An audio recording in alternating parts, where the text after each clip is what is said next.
Suspense.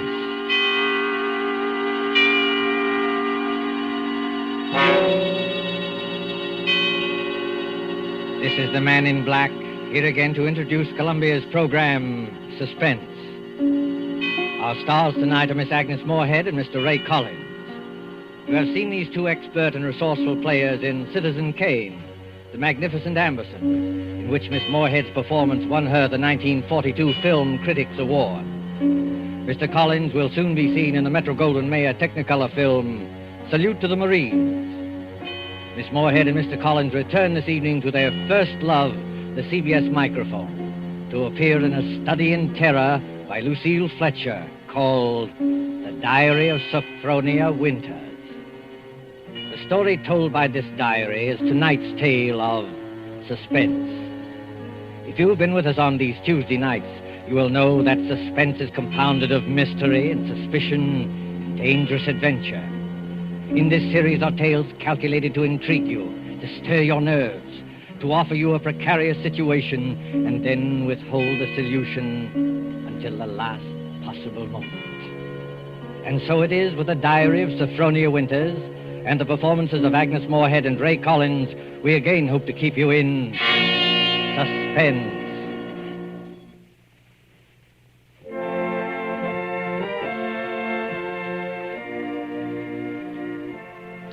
February 1st, St. Petersburg, Florida.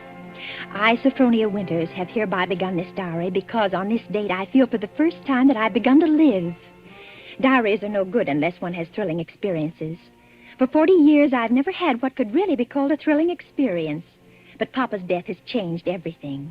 Here I am in beautiful St. Petersburg with everything to start life anew, money in my purse, 2 suitcases full of new clothes, and a gorgeous new permanent wave. And Florida is really the land of romance. It doesn't matter whether you're 17 or 70. There are parties and dances and bingo games and flirtations for all. My landlady, in fact, tells me that people often become engaged and even married to perfect strangers overnight. I'm still shy, of course, but just the same, it's such fun and so thrilling to think one's fate may be just around the corner.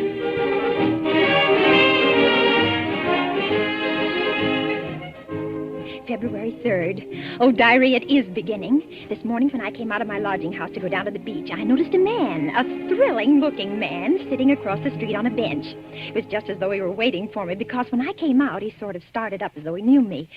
Of course, I didn't speak first, but I knew the minute I started down the street that he was following me. Well, I got to the beach and sat down with my magazines, and suddenly there he was, strolling toward me with a broad smile. Well, sitting out here all by your lonesome? Oh, yes, I am. Didn't I see you last night over at the Starfish Tea Room? The Starfish Tea Room? Mm-hmm. Oh, yes, I was there yesterday. But it was so crowded, I'm afraid I don't recall. Mighty nice cuisine they've got over there. Mind if I sit down beside you? Oh, not at all. Oh, just a minute. Sit on this magazine. The beach is so sandy. Oh, sand doesn't bother me. I'm from Maine, you know. We get plenty of sand up there. Do you? You've been down here at St. Pete long? Oh, just 3 days. 3 days? That's a long time. It's a wonder I didn't spot you before. Oh, Mr. Johnson's the name, Hiram Johnson. Oh. I come from Green Harbor, Maine. Run a big hotel up there summers. Oh. Well, that's my whole history in a nutshell. My name's Sophronia. Sophronia Winters. Sophronia? Uh-huh. Well, you know, that's quite a coincidence. My sister-in-law's name was Sophronia. Oh? Sophronia Johnson. You ever heard of her? She looked quite a bit like you, too. Sophronia Johnson? No, I'm afraid I haven't. Who was she? Someone very famous? I'm so ignorant about these things. Oh, that's all right. Say, look at that sun, will you? I'd say it was pretty nearly time for lunch. And Diary, darling, he is wonderful. Strong and kind, warm-hearted, so generous. I don't want to be like the other silly women in this town, but Hiram is different. There's something almost poetic about him, something sad and deep. You know, Sophronia, it's kind of mysterious, us finding that 9-point starfish on the beach together. My sister-in-law, Sophronia, used to collect 9-point starfishes. And to think your name's Sophronia, and you find a 9-point starfish with me. Well, it kind of draws us together, eh? Huh? What do you think? completely, as though I'd known him all my life. My landlady says it's foolish, but look at Romeo and Juliet. Weren't they foolish? What's the good of waiting, Sophronia? I've got to be back at the hotel in a week. We may never see each other again. Oh, Hiram, don't say that. I couldn't bear it. Then let's do it right away. Tomorrow? There's a parson out on Coral Avenue who'll do the job for us. We can take a nice moonlight drive out to the Alligator Farm afterward, have a nice shore dinner, then climb on board the Orange Blossom tomorrow night from Maine. Just think of Maine. The big dark pine woods, the sand, the bay. The two of us alone together. The two of us alone together.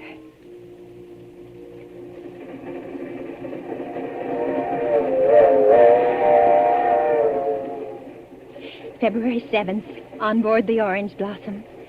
I was married in a wedding dress of Alice blue moiré, with a frill of white organdy at the collar and wrists, and a rhinestone belt buckle. Hiram sent me talisman roses. I'm pressing one precious flower between the pages of this diary for luck.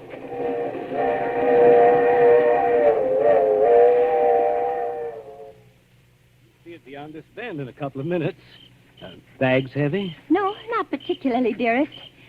Oh, I can't get over that taxi man at the station. Imagine his insolence, saying he couldn't drive us over. Maybe he didn't have any gas. It happens sometimes around here. Well, anyway, I'm glad the weather's so mild. Can you imagine what it would be like in a blizzard? There's the place. Oh, wait a minute. I don't want to look until I put down these bags. Now, where? There. Through those big pine trees. Oh, it is big, isn't it? 125 rooms. So many fire escapes and balconies and porches and towers. I stayed in a hotel like that once years ago with Papa. It was very fashionable then. My grandfather built that place 50 years ago. Hasn't been changed much since. No? Well, of course, you've put in modern plumbing. Not yet. Here we are. Walk in. Oh, what's that? Just a foghorn out in the bay. Fog? We get it almost every night in this kind of weather. What are you locking the gate for? Why not? There's nobody coming in after us. Or going out again for a while. But I thought you said the hotel. The hotel is empty.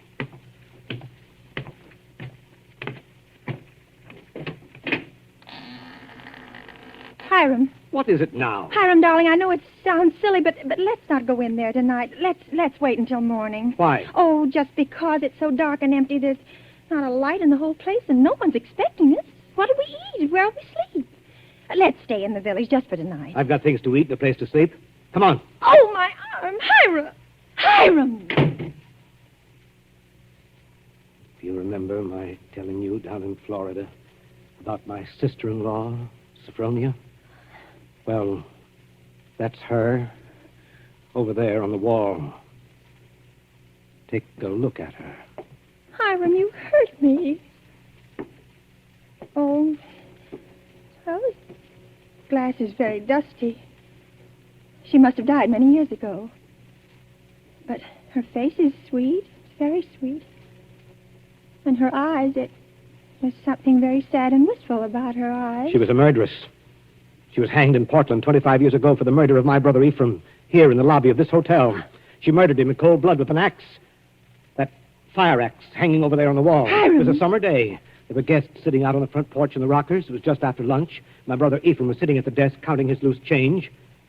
My mother was crocheting in that old wicker rocking chair. Sophronia came downstairs, humming a hymn. Oh, don't, Hiram. Please don't tell me any more. Why not? Well, it makes me nervous to hear it like this in this big shadowy lobby. And your eyes, Hiram. Your eyes. Hiram, you're acting so strange.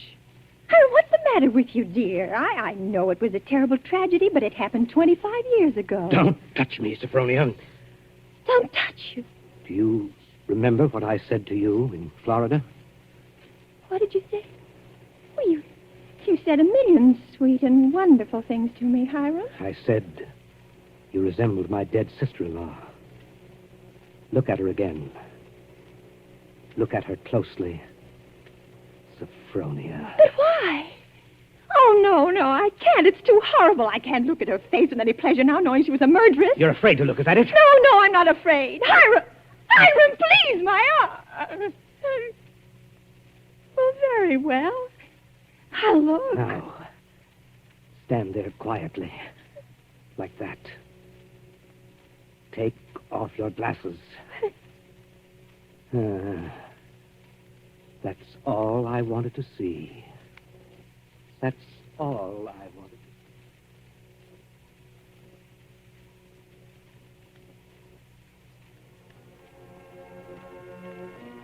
February 13th, Green Harbor Hotel, Maine.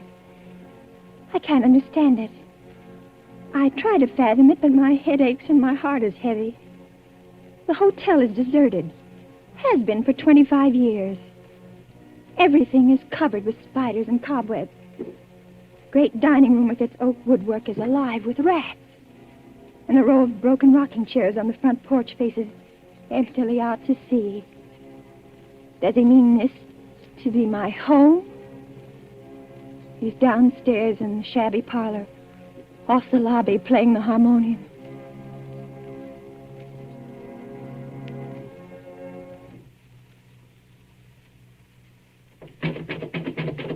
Sophronia, Yes? Yes, Hiram? sleeping? No, dear. Why is your door locked? Come out. I want to show you around the place. It's all right, dear. I've seen it. I've seen just about everything. No, you haven't. You haven't seen the grounds at all. The grounds? But, Hiram, it's after midnight. I want to show you where my sister-in-law, Sophronia, is buried. Well, not tonight, dear. Please, it's so late, and I have a headache. Open the door, Sophronia. I want you to come now. No, I shan't. Oh, go away and let me alone. I won't. I won't. No use carrying on like that. You see, I have pass keys to all the doors.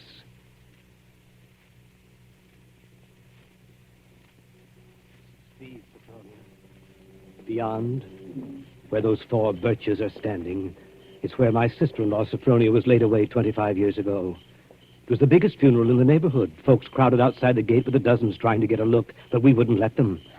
Buried her ourselves without a service out here by herself on the grounds. Ephraim is buried in town, but not Sophronia. I had a feeling I'd have to keep an eye on her even then. Keep an eye on her? I knew she was one of those restless sleepers who wouldn't stay quiet in her own grave. I knew before the year was out she'd find some way to start roaming around, hunting for mischief again. She was a young she-devil to the core, Sophronia. They could hang her till doomsday. Wouldn't do any good. You mean you think she haunts this hotel? No, not this hotel. She never had any use for it, alive or dead. No. She makes for the warmer climates. She was always a cold-blooded little fish, freezing and shivering all the time. It's places like California and Texas and Florida she makes for. Florida? Yes, that's one of her favorite haunts, particularly around St. Pete. She likes the flowers and the sun and the romance. Hiram, I feel cold. Do you mind if I go inside Just now? a minute. I haven't explained everything. You think I'm crazy, I guess. Crazy. But I'm a lot smarter than some people give me credit for. Because, you see, I have found her now. 3 times. Do you see that grove of birches over there? Under every one of them's a grave. I've found her wandering the earth in disguise 3 times. And I've killed her 3 times. It still doesn't do any good. She's still restless. You mean you've killed 3 different women? So now I keep another open grave to remind her. It's waiting now. Would you like to see it, Sophronia? No, Hiram. No, please, Are you afraid to see it, Sophronia? No, Hiram, you don't mean to say that you think, just because my name happens to be Sophronia, and that I look a little like... Think what, Sophronia? Nothing.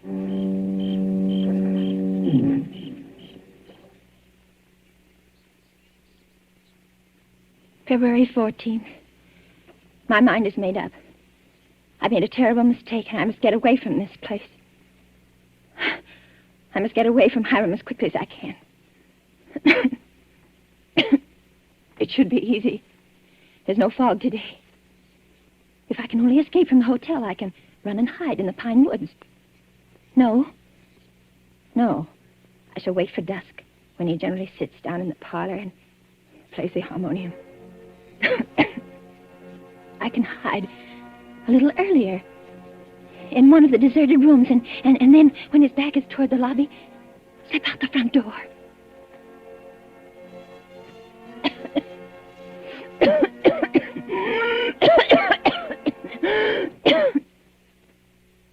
Sophronia? Sophronia? Sophronia! Oh, there you are. What's the matter? Anything wrong? No, Hiram. You didn't want anything outside, did you? Because if you do, you'll have to ask me to get it for you. You see, I always keep the front door locked. Yes, Hiram. Yes, the back door, too. And all the doors leading out into the porches and fire escapes. And a good many of the windows. It makes one feel safe from thieves and peeping Toms. Oh, you've got a cold. That's too bad. Yes. I must have caught it last night. Outdoors. The damp. You ought to be in bed. A good bed. The only good bed in the house is in my sister-in-law, Sophronia's old room. No, Hiram. I'm all right. Is this a little head cold? Oh, little head colds often develop into pneumonia. Why, it's too bad I didn't think of that before. You might have slept in it from the beginning. Here, up these stairs. What? What's the matter? Are you so weak? No. No, I'm all right. This room is the cleanest in the hotel, too. I've always had a sort of suspicion about it. You see, I've kept everything as it was. What's the matter? Nothing. It's just... It seems kind of familiar. No. It's just that seeing it so clean, seeing it as though someone were living here, as though they'd only just stepped out for a moment. It's as she left it that afternoon when she walked down to murder my brother. You see her needlework on the table with the needle sticking in it? And her hymn book still open? She was very fond of singing hymns, Sophronia was. Had a nice voice, too. I used to accompany her. Oh. I'll turn down the bed for you. Then you can get undressed while I go and make you some hot tea. No, I don't want any. Here's the closet. You can put on one of Sophronia's dressing gowns.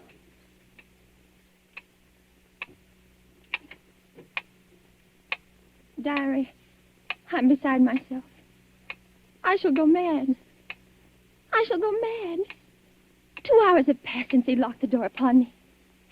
Night's fallen and I'm alone. Alone in this horrible room with its hideous little mementos of death. I'm sitting here at her little wicker table trying to be calm, trying to write this. Somehow, when one writes about a thing, it doesn't appear so real. My hand is just brushed against her needlework. Her hymn book, where they still lie, waiting. I can bear having them near me no longer. I must get them out of sight. Anywhere. In that closet. A bureau door. Ready for your tea? No. Yes, Hiram. Why aren't you in bed? You'll take worse cold, you know. I'll get in bed in a minute. First, Oh. Brushing up on your needlework again? My needlework? You've got it in your hand. Have I? Oh, yes. Yes, so I have. But I wasn't working on it, Hiram. I swear I wasn't. I've never done a stitch of needlework in my whole life. I don't know one embroidery stitch from another. Let me show you. Look, I don't even know how to hold the needle. Get into bed, Sophronia. You're feverish. Before we go on, Hiram, before you go on thinking, we've got to have an understanding. You've got to let me explain. I was born in 1892 in Kalamazoo, Michigan.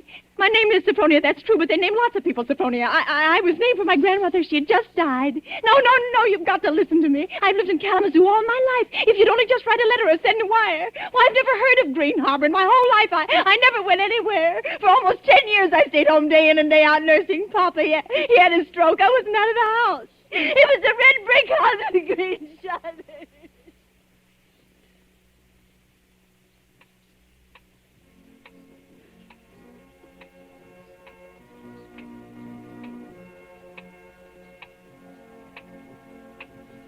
February 15th. Now I live only from moment to moment, listening to each creak upon the stairs. I've been in bed all day. It's night now. The foghorn has begun to blow again.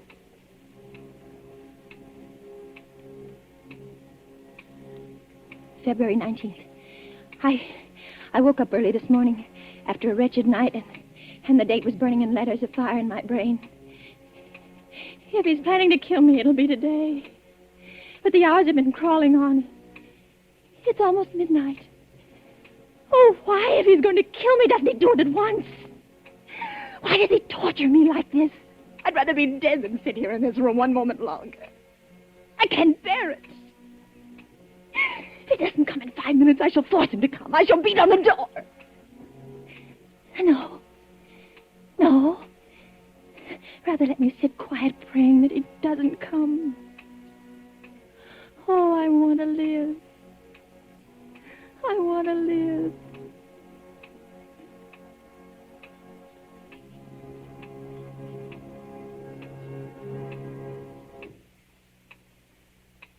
Sophronia! It's come. Sophronia! Come downstairs. I want you to sing me a hymn. Sing? He never asked me to sing for him before. But she sang. I can't sing, dear. I told you that long ago. Did you? Well, I'd forgotten. And besides, how can I come downstairs when my door's locked? It's unlocked. Try it. Unlocked? Oh, no. How could it be? Oh, it is, and I never know it. I never know it. Coming? He unlocked it. Sometime while I was just sitting. Oh, why didn't I try a few more times? Why did I just sit there assuming? No, he'd have caught me anyway. He'd have known. But I might... Oh, now it's too late. He's going to kill me. Sophronia! Yes, Hiram. I'm coming.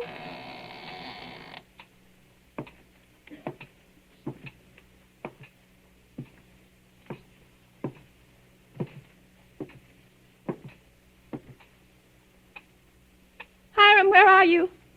In here. In the parlor. What are you doing there, Hiram? Waiting to hear you sing. You're at the harmonium? Yes. All right. I'll sing. I haven't sung in years, but I might as well. I'll sing for you out here in the hall. My voice will carry better. It always did carry better in the hall, didn't it, Sophronia? So you remember that, too. Of course, you know both the front and back doors are locked. Play a few bars, Hiram, dear, to warm me up. Shall I sing, too, Sophronia? Would you like me to sing along with you? If it pleases you, Hiram. Work for the night is coming. Work in the morning sun. Work for the night is coming when man's work is done.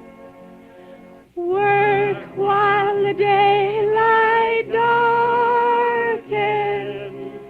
Work in the summer sun. Work for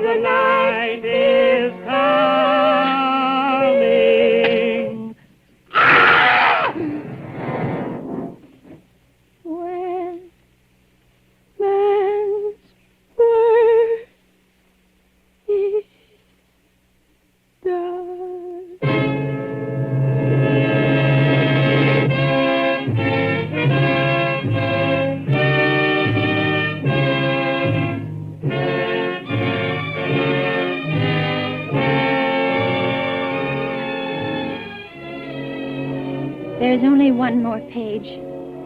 Shall I read it to you? Yes. Yes, go ahead. March 22nd. I've been sick, I think, for a very long time. The pages of my diary are blank, but I shall take you out again, poor diary, today and start you over again. No, I shall never look back at the other pages. I shall only write on and on about this beautiful place, so that no one reading this diary will ever know that I did it.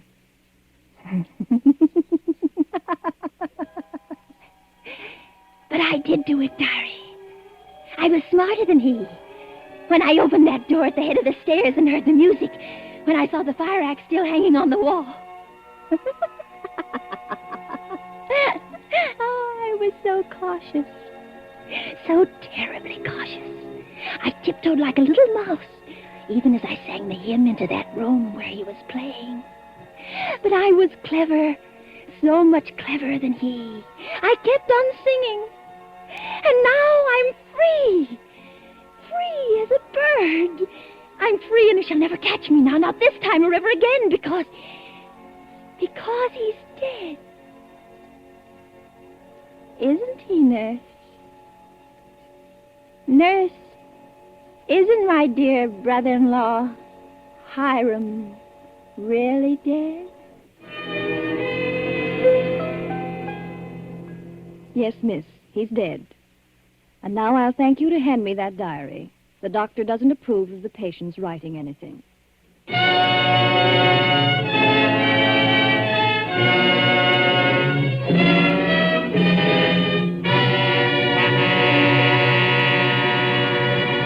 And so closes The Diary of Sophronia Winter, starring Agnes Moorehead and Ray Collins. Tonight's tale of Suspense. This is your narrator, the Man in Black, who conveys to you Columbia's invitation to spend this half hour in suspense with us again next Tuesday, when Richard Dix, Gail Page, and Montague Love star in Death Flies Blind. The producer of these broadcasts is William Spear, who with Ted Bliss, the director, Lud Gluskin, the musical director, Lucian Mohowick, the composer, and Lucille Fletcher, the author, collaborated on tonight's Suspense.